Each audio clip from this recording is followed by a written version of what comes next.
elles ont toutes été des équipes qui ont eu quelques matchs difficiles, mais aussi qui ont réussi d'autres rencontres. Ça se joue à pas grand-chose. 87, on était rôti quand on a attaqué le match. On a fait 50 minutes. 50 minutes de rugby où on doit pouvoir marquer en première mi-temps sur la puissance de nos avants. On n'arrive pas à faire un jeu suffisamment sophistiqué derrière ou huilé, si tu veux. Mais sinon, on a la place en première mi-temps de faire un peu mieux. En deuxième mi-temps, ils nous crèvent sur 2-2 côté fermé. Il y a des plaquages manqués dû, je pense, à la fatigue. Eux, ils ont maîtrisé leur Coupe du Monde pendant l'ensemble de la Coupe du Monde, donc quelque part ils le méritent aussi. Et d'être finaliste de la première Coupe du Monde, c'était déjà un bel honneur. Le 91 n'existe pas. Et 95, ça se joue à 3 fois rien sur la demi-finale. Est-ce que tu aurais pu battre les Blacks que tu avais battu l'année d'avant? Peut-être, mais on ne le saura jamais. 99. C'est une Coupe du Monde où ils arrivent à gagner les All Blacks, c'est juste incroyable. Mais derrière, ils sont rôtis. Quand tu vois le match contre l'Australie, ils ont encore de la réserve. Tu vois. Je pense que les Coupes du Monde des Français dans ces Coupes du Monde-là, elles ont été plus délicates, tu vois, où il a fallu aller chercher beaucoup d'énergie avant la finale. Après, 2003, tu vois, c'est bizarre parce que 2003, demi-finale ratée. Tu rates la demi-finale. Et la troisième place, ça n'existe pas. Jusque-là, elle maîtrisait son rugby. L'équipe de France maîtrisait son rugby complètement.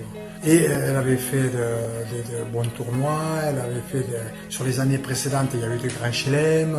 Ouais, il y avait une équipe qui pouvait être championne du monde aussi. Et tu vois, sur la demi-finale, il y a le pack d'avant, ils ont été costauds en mêlée sur une Coupe du Monde où il ne peut jamais, sauf la demi-finale. Et là, les Anglais, meilleurs. Sur la conquête, tu vois, on n'a pas eu la maîtrise qu'on a eu habituellement. Le jeu au pied, moins de maîtrise qu'en face. Johnny était là pour encore faire quelques misères, jusqu'à ce qu'ils gagnent, eux, la Coupe du Monde face à l'Australie chez eux. De 2007, n'existe pas beaucoup non plus, par rapport à celle de 2003. Tu perds le match d'ouverture, tu perds les 2 derniers matchs, la demi et la troisième place.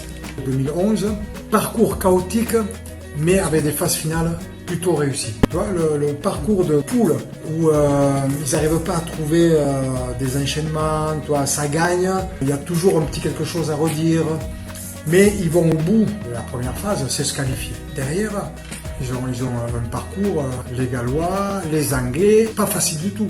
Et ils font pour moi, ils font une belle phase finale. Alors on me dit, ouais, mais contre les Gallois étaient meilleurs. Ouais, mais qui a gagné?